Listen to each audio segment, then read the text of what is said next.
Amables televidentes, gracias por estar con nosotros nueva vez. Tengo la satisfacción y también la suerte de tener en el día de hoy un conversatorio con una persona amiga, un ciudadano dominicano profesional de alta calidad, empresario, ya en cierto modo un poco retirado, que comparte, y qué bueno que lo comparte, vivencias que ha tenido durante el transcurrir de su vida personal, social, económica, productiva, profesional, sobre todo en temas dominicanos que tienen que ver algunos con historia, pero además la oportunidad de haber vivido por razones profesionales fuera de República Dominicana, le hacen poseedor de una facilidad para mirar nuestro aspecto desde adentro y también desde afuera.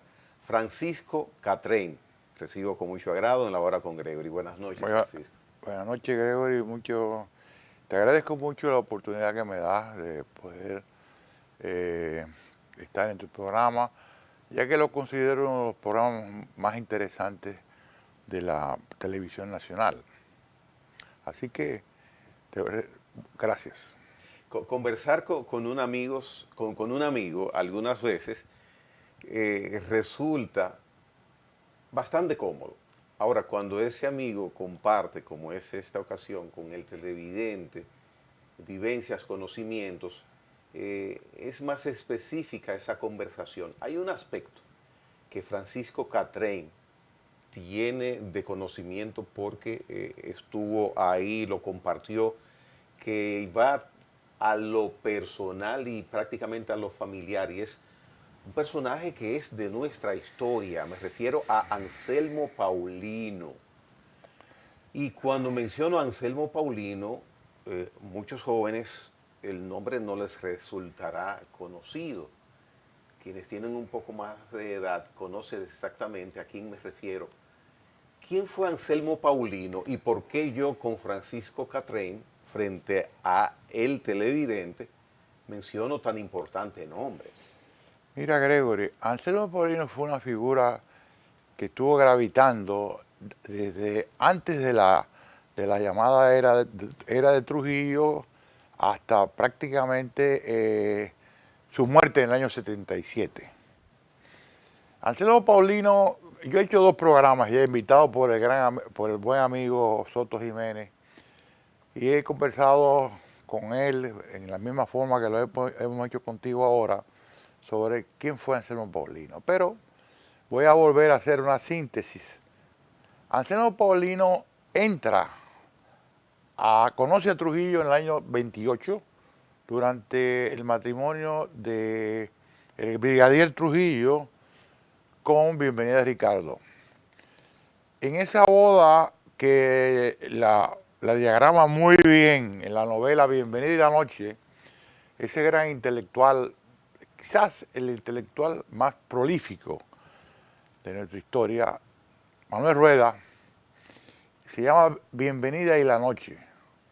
Esa novela histórica, publicada en el 94, y ahora volvió a ser editada por la editora Corripio, con muy limitadas publicaciones, envuelve la boda del brigadier con Bienvenida Ricardo. En esa boda, que Manuel Rueda fue paje de la boda, 3 personajes realmente salen muy beneficiados de ella. El primero fue Joaquín Balaguer, porque Joaquín Balaguer era sobrino de Bienvenida Ricardo. Él es Joaquín Balaguer Ricardo. Anselmo Paulino, que era la mano derecha de Isabel Mayer, que era la cacique de la línea noroeste y heredera del jimenismo. Y el otro fue el propio Rueda, que en el año 35 recibe una beca para estudiar piano en el Conservatorio Nacional de Chile, siendo su maestro el pianista más famoso de aquella época, que se llamaba Claudio Garrao. En esa boda, con mucho detalle, donde no se pierde nada, él recrea el ambiente completo. Ahí Anselmo Paulino empieza a trabajar básicamente con el tema haitiano. El tema haitiano se encadena realmente en el año 37, cuando viene lo que se llaman el corte. Perdón, ¿cuál era la preparación de Anselmo Paulino? ¿A Ninguna, qué se dedicaba? octavo grado. Octavo grado. Nació en Restauración y llegó hasta octavo grado. Pero te puedo decir que yo tengo las cartas de él y la caligrafía de él es una cosa que da gusto. Además, cómo manejaba, cómo diagramaba una carta. Anselmo Paulino, entre el año 30, que comienza la dictadura, hasta el año 36, fue cónsul en Islas Turcas. En Islas Turcas él se encargó de manejar todos los exilados que fueron allá del push del año 34, cuando vino ese intento de derrocar al régimen en Santiago, donde cae preso Juan Isidro Jiménez, Ramón de Lara, Luis Mercado, Rafael Filiberto Bonelli, Ángel Miolán, el papá de José Daniel Ariza, el general Ariza. Muchos de ellos fueron llevados a Anigua y pasaron a mejor vida. Otros, como Ángel Miolán, como Juan Isidro Jiménez Grullón y como Ramón de Lara, pues le tocó el camino del exilio. Anselmo Paulino, muchos de ellos se fueron a las Islas Turcas. Ahí Anselmo Paulino manejó prácticamente, empezó a estructurar lo que se llamaba el servicio de espionaje de la dictadura. Después, cuando ya el tema de la penetración haitiana en Dominicana se pone mucho más agresiva, principalmente por los robos de reses, ciertas matanzas que hubo de asaltos, hacendados, fue llevado a Cabo Haitiano como cónsul. En Cabo Haitiano él se casa con Andrea García. Eso es después de él retornar de su labor consular en Islas Turcas. Correcto. Andrea García pertenecía, en aquella época en Haití, la clase dirigente era básicamente mulata. Y la parte mulata era la que predominaba en el ejercicio del poder y también en el manejo de las finanzas de Haití en aquella época. Porque fueron escogidos, acuérdate que los americanos estuvieron en Haití desde el año 13 al año 35. Prácticamente a partir de la salida de los americanos en el año 35, Haití volvió al caos otra vez. Y naturalmente la ambición de cada haitiano era venir a la República Dominicana. Eso yo te lo puedo, porque yo tuve la oportunidad de trabajar en Haití. Yo fui quizás el primer dominicano que construyó edificios en la Sociedad Nacional de Parques Industriales. En Haití yo esos edificios los hice en Herrera y los llevé y fueron armados allá. 5 edificios en la Sociedad Nacional de Parques Industriales. Eso pues, en un proyecto del Banco Interamericano, del plan que tenía Reagan, el plan Reagan, y conocí muy bien el intríngulis de la sociedad haitiana. Eso me permitió conocer desde el más humilde de los haitianos hasta más encubrado de los haitianos. Inclusive tuve la oportunidad de estar dentro de conocer mucha gente que pertenecía al enclave de la dictadura de Jean-Claude Duvalier, el hijo. Porque eso se debía a que mientras yo era estudiante en Puerto Rico, el cónsul haitiano en Puerto Rico era Fritz Cineas, donde me hice mucha amistad con él en Puerto Rico, porque el cónsul dominicano era familiar mío, que era Rafael Bonilla Ibar, y en encuentros con él desarrollé la amistad. Posteriormente en el gobierno de Antonio Guzmán, él fue el embajador haitiano aquí. Socialmente tuvimos una relación muy estrecha y posteriormente cuando él se marcha, se va como embajador en Washington y posteriormente en el gobierno de Jorge Blanco él va a Haití como secretario privado. Y ahí yo en el gobierno de Jorge Blanco, tenían poco trabajo, y él me invitó a ir a Haití y me presentó toda la Cámara de Comercio haitiana y había la necesidad de hacer 5 o 6 edificios. Tendría Accra, la Brasserie de la Couronne, que era la Coca-Cola, Jean Pigardel, que era el Ron Bobacourt, la Tenería Cassis y otros más que no recuerdo. Tuve prácticamente 1 año y medio en Haití, viajando prácticamente semanalmente, entre carro y avión.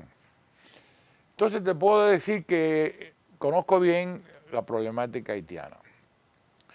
Anselmo, en el año 37, cuando vino el corte, Anselmo fue el hombre que... Vamos un poquito atrás. Cuando viene la problemática del corte haitiano, que llaman el corte, el secretario de Relaciones Exteriores era Ernesto Bonetti Burgos, pero fallece 1 mes o 2 meses antes y coincidencialmente el subsecretario era Joaquín Balaguer. Pero Joaquín Balaguer no podía ser elevado a canciller porque no tenía la edad. En aquella época se necesitaban 35 años para tú ser canciller de la República o secretario de Relaciones Exteriores. Y Balaguer había nacido en el año 1907. Ya. Entonces, Joaquín Balaguer era vicecanciller encargado de la Cancillería. Ahí, cuando vienen las negociaciones con el gobierno si no me equivoco, del Scott, Anselmo Paulino, con la ayuda de Andrea García, logra bajar el precio pactado para poder subsanar el problema dominico-haitiano, que la suma era, si no me equivoco, $750,000. El número de que se terminaron, eso no lo puede decir nadie. No hay una cantidad oficial de compensación para ninguna, porque nunca ha aparecido un cadáver. En investigaciones que yo hice posteriormente y con confidencia del propio Paulino en las múltiples entrevistas y reuniones, él me invitaba en múltiples ocasiones a Europa, y a partir del año 69 hasta el año 77, yo lo visitaba 2 veces al año a Europa. El 1977 es el año en que Paulino fallece.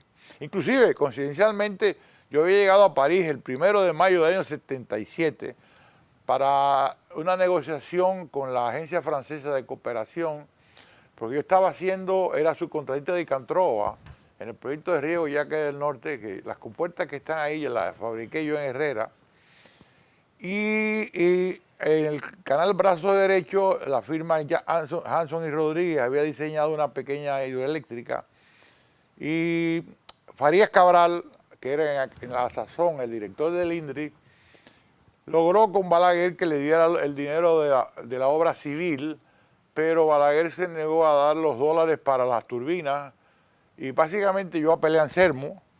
Anselmo consiguió con la Agencia de Cooperación Francesa los $450,000 que costaban en aquella época una turbina de 2 megavatios, que era suficiente porque era en la desviación del brazo derecho del canal, el canal de riego Yaque del Norte, proyecto de riego Yaque del Norte, está el brazo izquierdo, que era el antiguo canal Ulises Francisco Espaillat, modernizado, y la construcción del brazo derecho, que existe todavía. Y Anselmo Paulino tenía, por lo que escucho, conexiones internacionales para hacer esas gestiones o relaciones comerciales. No. Anselmo Paulino era un hombre de negocios y políticamente muy bien conectado, con la nomenclatura tanto española como francesa y suiza. Mira, para llevarte un poco más a la audiencia, quien prepara la visita de Trujillo en el 54, que es el año de su caída, fue Anselmo Paulino por la cercanía que él tenía con la dictadura de Francisco Franco. Anselmo Paulino tenía una relación personal muy estrecha con el almirante Carrero Blanco. El almirante Carrero era el secretario del gobierno de la dictadura de Franco. ¿Y esa relación cómo la cultiva? Porque en unos momentos donde la comunicación no es como ahora, desde aquí a España, Carrero Blanco, asistente del emperador, el jefe de España, Franco, durante años, ¿cómo se forja esa relación? Te voy a dar un caso nada más para que tú veas lo eficiente. Anselmo se distinguió por dos cosas. Por su visión desarrollista, que muy pocos en aquella época la tenían, y por la eficiencia. Su alta eficiencia y en el manejo de las finanzas, su pulcritud, naturalmente. Acuérdate que los negocios en aquella época eran de Rafael Leonidas Trujillo y quien los hacía era Anselmo. Por lo tanto, todo ese capital y esa fortuna que Anselmo tenía no fue esquilmada, fue ganada. Principalmente porque Anselmo fue el constructor de la azucarera nacional.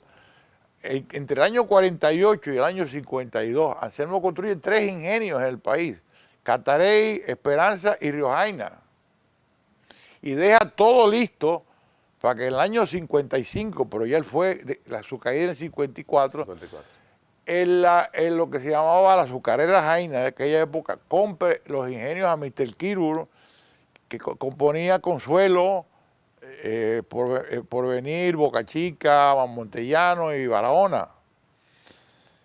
Y Anselmo Paulino había dejado en el momento de su caída un excedente de 42 millones de dólares, que era una fortuna en esa época, que le permitió, después de su caída, al dictador complacer a su esposa María Martínez para hacer la Feria de la Paz y Confraternidad del Mundo Libre, donde yo no diría que se despilfarraron, porque los edificios están ahí, está el Congreso, están algunos ministerios y toda la infraestructura que se hizo, pero más bien el dispendio fue en la fastuosidad del festejo. Anselmo fue tan eficiente que te voy a contar un episodio que fue corroborado, después me lo contó también Raúl Barrientos, que era en aquellas épocas el administrador de Fundación. Trujillo había instalado en Fundación un manejo, cuando tú haces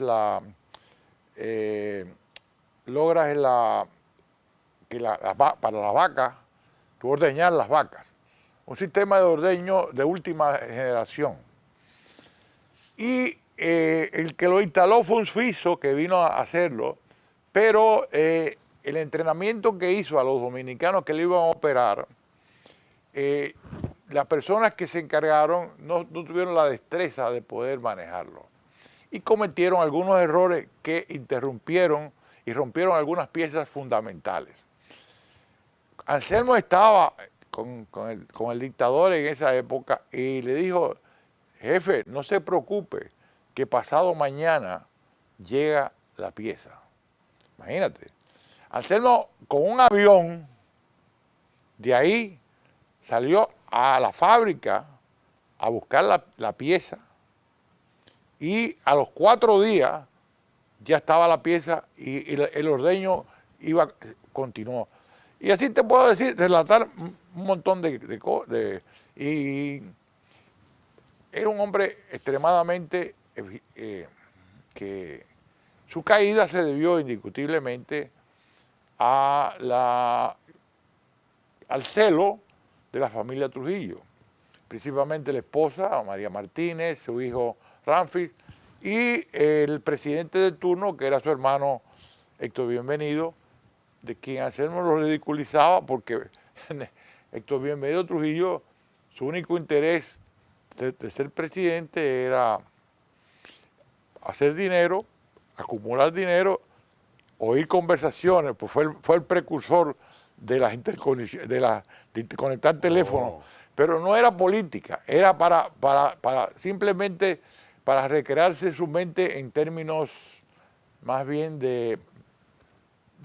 Para asuntos, el chisme, el el chisme, morbo. el morbosidad, Ya. porque él era un hombre muy dado a la morbosidad. Y Oh, además entonces él incursionó en esa práctica ilegal, entonces. que ahora es una práctica muy común, donde ya es pública. Ya tú puedes contratar quién va a ser intervenirte el teléfono de fulano y sutano. Hay una frase que Francisco Catrén ha mencionado reiterativamente en este conversatorio, del cual debemos hacer en un par de minutos ya una pausa, y es la caída de Anselmo en 1954. Sale de la gracia del dictador Trujillo. Hay un mito, una leyenda, una fábula, como se le quiera llamar, de que Anselmo Paulino acompaña a Trujillo. ¿En calidad de qué acompaña Anselmo Paulino a Trujillo a España? En calidad de que fue el hombre que planeó la visita, que tenía la facilidad con el dictador Franco, con el grupo, con el círculo que manejaba la dictadura de Francisco Franco y la amistad que tenía Anselmo con el dictador Franco. Bien, lo que se menciona es coloquialmente de que le pregunta a Trujillo, le pregunta Franco a Trujillo, le pregunta a Trujillo a Franco que cuando visita República Dominicana y dice, lamento decirle que no sé, porque yo para dejar a España no tengo un Anselmo Paulino que pueda en un viaje mío suplir esa eficiencia, precisamente la eficiencia. Es por ahí que anda el asunto. Mira, Y Trujillo se pone ojerizo, se pone chivo el hombre. no, Trujillo estaba muy satisfecho con Anselmo. Lo que pasa, Trujillo no se lava no, de Anselmo. la primera pregunta, cuando yo me reúno, porque yo fui ahijado de Anselmo, pero no lo vi. Yo vine a ver a Anselmo graduado ya de ingeniero en el año 68, que mi padre se muere, fallece mi padre, y Anselmo Paulino me contacta en Puerto Rico, ya yo trabajando como ingeniero, y me invita a visitarlo a España. A su ahijado. A Fuengirola, la casa en Málaga que él tenía su chalet Fuengirola. Y la primera pregunta que le hice fue la que usted me acaba de hacer. Oh, ya. Y me dijo sí, que era verdad. Sí. Sí, fue verdad. Pero fue en una forma más coloquial. Franco nunca salió fuera de España. La única viaje que hizo Franco fue a parte el Marruecos español. En la dictadura de Franco se manejaba más o menos de la misma forma que la dictadura de Trujillo, pero no era tan represiva como la dictadura de Trujillo. Inclusive el servicio de inteligencia del franquismo, quien los estructura es la Falange española, que como yo estudié allá 2 años, mis compañeros todos eran hijos de los jerarcas o nietos de los jerarcas del movimiento. El movimiento es el nombre que le da Franco cuando ya en la dictadura, pero antes, que fue la precursora del levantamiento del 18 de julio del 36, se llamaba la Falange Española, cuyo líder era José Antonio Primo de Rivera. Y prácticamente me crío y me desarrollo mis primeros años en un ambiente dentro del ámbito del José Antoniano, porque todos mis compañeros eran nietos o hijos de jerarcas del movimiento. Por eso te puedo hablar con cierta propiedad de la dictadura de Franco. Entonces el episodio que relatamos sobre la pregunta y el que yo no tengo un Anselmo Paulino, decía Francisco Franco. Sí, pero ya venía, mira, amigo Gregory, la almohada puede más que todo. Oh. María Martínez era una persona muy ambiciosa, que a través de su hermano Francisco Martínez Alba, tenía también otra red de negocios muy grande, que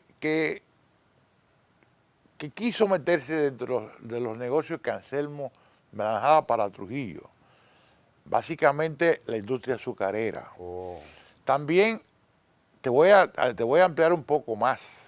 Anselmo Paulino fue el padre del desarrollo de la agroindustria dominicana, porque en el año 52, Roberto Despradel, que fue otro de los grandes, la dictadura de Trujillo era de los R. Rafael Estrella Ureña, Roberto Despradel y Rafael Vidal Torres. Se llamaba y Rafael Leonidas Trujillo, las 4 R. Y Roberto Despradel fue uno de ellos, pero en el año 48 Roberto Despradel no rompe con la dictadura, sino le pide a Trujillo que se va a retirar a vivir a El Salvador. Y ahí él conoce a Elías Gadala María, quien lo envía a él a Dominicana, y es con Trujillo, con Elías Gadala María, ya Anselmo fuera del país, que comienza el desarrollo agroindustrial dominicano, tejido dominicano, sal y yeso, industria del vidrio, también la fábrica de pinturas es otra cosa y molino es otra cosa. Pero todo lo que componía el 70% del acorde en la época de Joaquín Balaguer fue hecho por Elías Gadala María, cuyo impulsor fue Anselmo Paulino, a través de Roberto Despradel, que vivía en El Salvador, que era hermano de Arturo Despradel, quien había sido canciller varias veces de la República. Roberto Despradel fue el primer presidente del Partido Dominicano en el año 33, cuando se funda. Ya. ¿Anselmo Paulino deja descendientes? Sí. Con Andrea García no tuvo hijos. Tuvo una relación con la mujer que él más quiso, se llamaba Josefita Álvarez, que coincidencialmente tenía relación con don Virgilio Álvarez Espina, su contrincante político. Josefita Álvarez trabajaba en la cédula y Anselmo Paulino en el año 45, 46 era director de la cédula, que es lo que impuestos internos ahora mismo, porque antes se pagaban los impuestos por la cédula. Oh. Y las rentas internas solamente eran exclusivas para los alcoholes y ese tipo de cosas. Y con ella tuvo 2 hijos, Anselmo y Antonio. Anselmo fue aquel que durante el arranque el desarrollo turístico de Puerto Plata construyó el primer hotel en Puerto Plata, el Jack Tar Village. Después, Josefita Álvarez, él la saca del país en el año cuando él cae en desgracia y la manda a vivir a Montreal con sus 2 hijos, más el hijo previo que ella tiene, mi amigo Miguel Garrido Álvarez, que está vivo, vive en Minnesota, y los otros 2 hijos también están vivos. Posteriormente tiene una relación, un matrimonio con Gilla Aguilar, y de ahí nacen 2 hijos más. Oh. Los 2 hijos más jóvenes. Más jóvenes, Rafael Anselmo y Jesús Anselmo. Cuando Anselmo se va del país en el año 1956, Anselmo tenía en Suiza 8 millones de dólares, que Trujillo lo sabía. Eso fue una relación comercial entre Rafael Leonidas Trujillo y Anselmo Paulino. Él fue no el comisionista, él fue el socio, el asociado. Más, en el año 52, Anselmo Paulino ve con visión lo que era la Mercedes-Benz, lo que era la Suiza y cómo empezaba el desarrollo de la banca suiza, que iba a coger preponderancia después de la guerra, y le sugiere al dictador que invierta 10 millones de dólares de aquella zafra azucarera y compran 10 millones de dólares en acciones y las reparten en esas 4 empresas. Esas acciones, cuando él cae en desgracia, que tuvo 18 meses preso en La Victoria, se las devuelve al dictador, porque estaban a nombre de Anselmo, y se le endosa al dictador. El día antes de su partida, ya en el año 56, a finales del año 56, él recibe una visita del general Braulio Álvarez con un sobre donde Trujillo le devolvía ya las acciones que él mismo le había endosado en el momento de su caída. Esas acciones, Anselmo las guarda, según él, su testimonio que me dio a mí, y él las negoció en la bolsa en Europa y obtuvo más de 120 millones de dólares Wow. desde el año 52 al año 64. Wow. Eso le permitió a él hacer un gran capital y además invirtió mucho en otro tipo de negocios, básicamente en la banca francesa, en compañías francesas. En Francia existen muchas compañías estatales privadas, como Alstom, como Air France, Safraton, que es la compañía de energía atómica que tiene las centrales nucleares, y existe mucho y se permiten el sector privado tener acciones. Contrario aquí, que las empresas de aquí, en la relación público-privada, las ganancias se las lleva el privado y los pasivos se los lleva el Estado. Entonces, básicamente, esa es la historia de Anselmo Paulino. Bien, vamos a hacer una pausa. Señores, como ustedes han escuchado, mirado, exquisito escuchar a Francisco Catrén con un relato que no se encuentra en libros. Y gracias porque estamos conversando con él, podemos tener acceso a un relato fidedigno de hechos que son historias, son parte de nuestra historia. Francisco Catrén retorna con todos ustedes en unos instantes. En breve volvemos.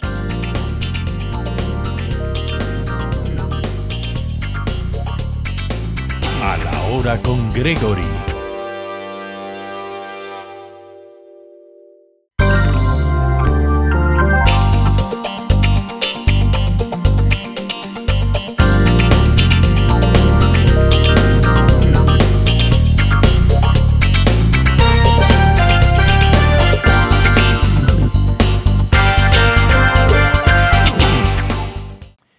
Bien, continúo el interesantísimo conversatorio con Francisco Catrén. Vamos a hacer una transición, pasamos de historia, convivencias que tuvo de manera personal Francisco, a un tema de actualidad que quisiera aprovechar, que tengo la oportunidad de conversar con él y plantearle algo que nos atañe como dominicanos, nuestra dominicanidad.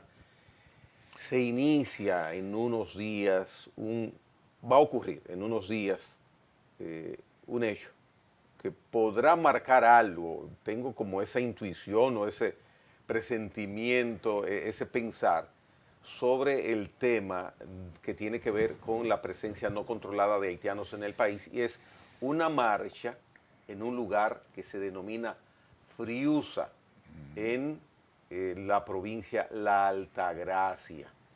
Esa marcha que Francisco Catrén también conoce se realizará. Me gustaría conocer su opinión con esa sapiencia, esa vivencia, esa visión, reitero, sobre el tema haitiano que normalmente Francisco Catrén trata. ¿Qué opinión le merece? Mira, lo que podría ocurrir el domingo 30, a mí me da la impresión, creo, remontándome al año 84, en abril del año 84, que próximamente se cumplen 41 años del estallido social del 84. El estallido social del 84 no es nada, es una dimensión ínfima comparado con las condiciones que existen hoy para que se podría producir un estallido social. En el año 84, el estallido social viene simplemente por la parte inflacionaria, porque el pueblo dominicano no estaba acostumbrado a la inflación. Nosotros éramos un país donde los precios se mantenían prácticamente inalterados desde que yo era chico. O sea, las altas de precios eran ínfimas. Eso se produce por la... Pero yo no voy a entrar en detalle. Otro día quizás en una nueva entrevista te podría relatar. Básicamente el estallido con que yo he podido estudiarlo y yo lo viví porque estaba presente. El día anterior del estallido yo regreso de Haití, de las construcciones que estaba haciendo allá. El día anterior, coincidencialmente. Y mis amigos, los efectivos que tuvieron a cargo de la, no diría de la represión, sino de poder llegar a que ese estallido no tuviera dimensión mayor, me estiman que entre 300 y 400 personas fallecieron. En aquella época no existía el ingrediente haitiano, que ahora tiene magnitudes geométricas. En aquella época los haitianos, la penetración haitiana se limitaba única y exclusivamente a los ingenios. Y ellos venían con carné, entraban al país, trabajaban la zafra y salían después de la zafra. Algunos naturalmente se quedaron y constituyeron los bateyes. Y fíjate una cosa, son esos haitianos y los comunicadores pro-haitianos que existen ahora, son descendientes de muchos haitianos de bateyes. No quiero entrar en detalle, pero le dejo a la teleaudiencia que lo busque ellos. Inclusive el jefe del pro-haitianismo aquí es descendiente de los llanos, donde está el batey del grupo Vicini. Fíjate una cosa, si se produce el estallido en Friusa y toma dimensiones nacionales, todos los hoteles, a partir de Bávaro hacia arriba, hacia Miches, en una gran proporción están financiados por los fondos de pensiones. Inclusive, la estructura, la ingeniería financiera del Hotel de los Cisneros, si tú la ves, te das cuenta que el 60% de la estructura financiera está respaldada por los fondos de pensión a través de un banco nacional o un consorcio de bancos nacionales. Si un haitiano o un grupo de haitianos o una multitud de haitianos penetra en uno de los hoteles o en varios hoteles y causa algún problema a turistas, eso va a repercutir de tal forma que aquí no va a venir un turista. La inversión más sensible que existe es la inversión en el turismo, porque te da mucho trabajo en construir la imagen y fácilmente se destruye.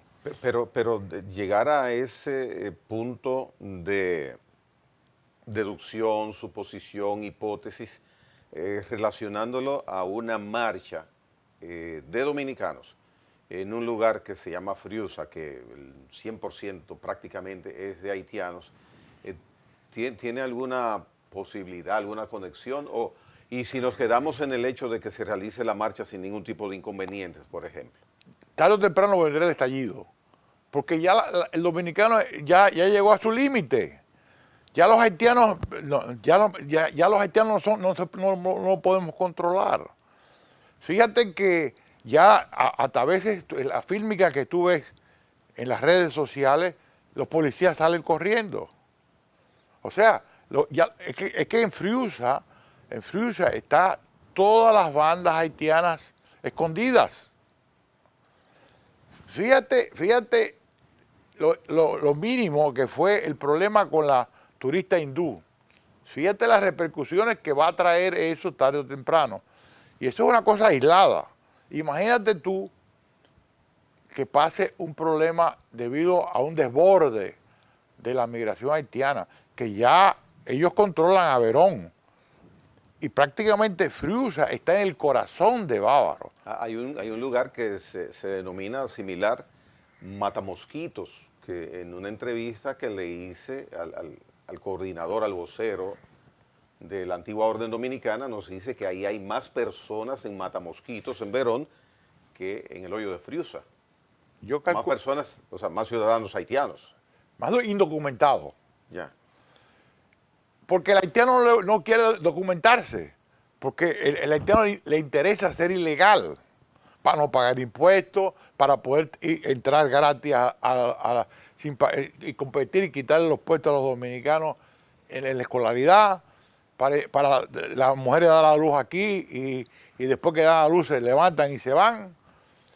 Porque si estuvieran legales tuvieran que tener el seguro de la SENASA, o sea contributivo o sea el respaldado por el Estado. Es una realidad, no pagan impuestos. Nada, no pagan nada. Mira, este es un tema muy amplio y con el tiempo que tenemos vamos a esperar las consecuencias. Yo te voy a decir una cosa, yo viví lo que es el paramilitarismo porque trabajaba en la época fuerte en Medellín, Colombia, con la empresa pública de Medellín, con una empresa norteamericana. Trabajaba en Colombia en los años 90 y conocí lo que era el paramilitarismo. Me tocó trabajar en el año 93 por 4 años en Perú, en el Ministerio de Energía y Minas, y te puedo decir lo que es el terrorismo. Las bandas haitianas todas están armadas. Los haitianos lo que están esperando es el momento propicio, porque cuando yo trabajaba en Haití, yo nunca conocí un haitiano pro-dominicano, nunca. Inclusive, déjame decirte que el socio haitiano que yo busqué, porque necesitaba un socio haitiano, el regalo de él, cuando nos despedimos, y yo le cancelé todas que cerramos los negocios satisfactoriamente, su regalo fue la historia de Haití, de Tomás Madiu, que termina en 1844. Para los haitianos, nosotros no existimos, esto es de ellos. Si la teleaudiencia va a la historia y se busca 2 libros, al cabo de los 100 años del intelectual Rafael Augusto Sánchez Ravelo, que es un libro anecdótico, controversial y digno de tenerlo al lado de la cama, y un libro que muy poca gente conoce, que se llama La exterminación añorada, de Ángel de Rosario Pérez, un funcionario de segunda categoría de la Cancillería Dominicana durante la dictadura, que fue también cónsul en Cabo Haitiano, hizo amistad con Jean Price-Mars. Y cuando Price-Mars desarrolla la teoría de la negrité, él escribe La exterminación añorada. Es un libro digno de que los dominicanos, la impresión del año 57, nunca se ha vuelto a reimprimir ese libro. El libro que Balaguer, la impresión al cabo de los 100 años, del año 74, es la única que existe al cabo de los 100 años de Rafael Augusto Sánchez Ravelo. Porque la historia nuestra hay que volver a reescribirla. La historia nuestra la han tergiversado. Los mermeleros la han manejado a su antojo para acomodarse a los intereses del momento. Entonces, ahora tiene que resurgir en este país el hombre nuevo, el hombre que nos lleve a volver a ser nación, a la que nosotros fuimos respetados, aunque a mucha gente no quisiera, le puede doler. La dictadura de Trujillo fue fue cuando se construyó el Estado Nacional. Los mejores embajadores que había en el mundo eran los embajadores dominicanos. Los funcionarios más capaces eran los que manejaban el Estado. Que hubo represión, sí, muchísima represión. Pero tú podías hacer negocio. Lo único que tú no podías era hablar mal de la dictadura. Pero aquí no es el caso de Castro, no es el caso de Venezuela. En la dictadura, las dos cosas más importantes que nunca se han preservado fue la educación y la salud. ¿Y qué ha pasado? ¿Qué ha pasado? Porque también eso podría ser una paradoja, porque ahora tenemos avance tecnológico, tenemos muchos recursos, por ejemplo, destinados y especializados para la educación, tenemos una democracia construida prácticamente, libertad de expresión. Entonces, ¿qué ha sucedido? Que se ha involucionado, si tomamos eso como un criterio correcto. Nosotros tenemos dos virus. Hay dos virus que nos están comiendo. Los haitianos es uno, el haitianismo es uno, y el populismo. Ya. El populismo es lo que nos ha llevado a nosotros a que el dominicano no quiera trabajar.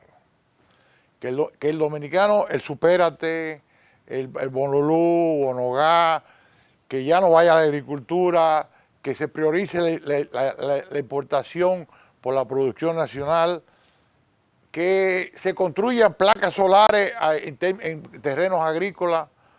Simplemente todas esas cosas es el populismo, porque entonces el dominicano ya prefiere no trabajar, prefiere convertirse en mermelero, prefiere convertirse en buscar un empleo, no un trabajo.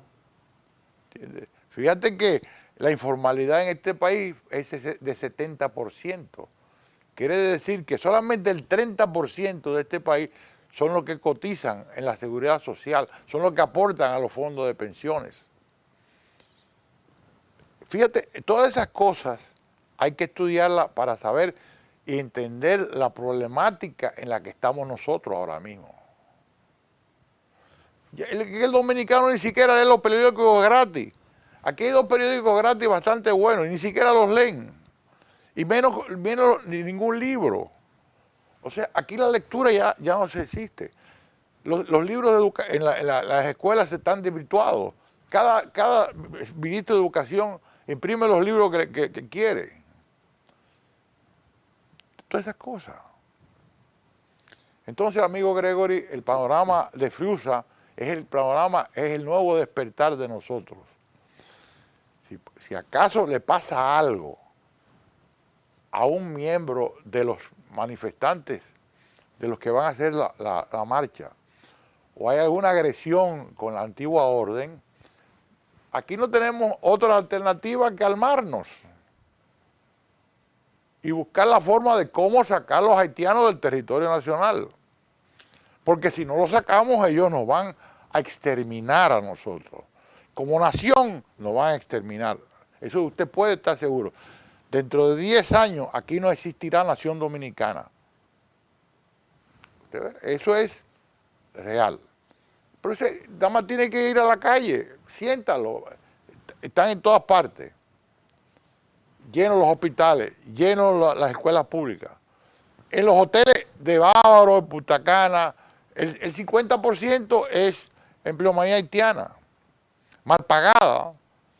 Los mismos hoteleros, el 80-20 no se cumple. Entonces, no nos queda más remedio que o nos resignamos a ser exterminados o sacamos a los haitianos de aquí. ¿Y el Estado qué puede hacer? Bien, gracias. Que le vaya bien, como le dijo Agustín Lara cuando María Félix lo dejó. Que te vaya bien, María Bonita. Eso va a pasar aquí.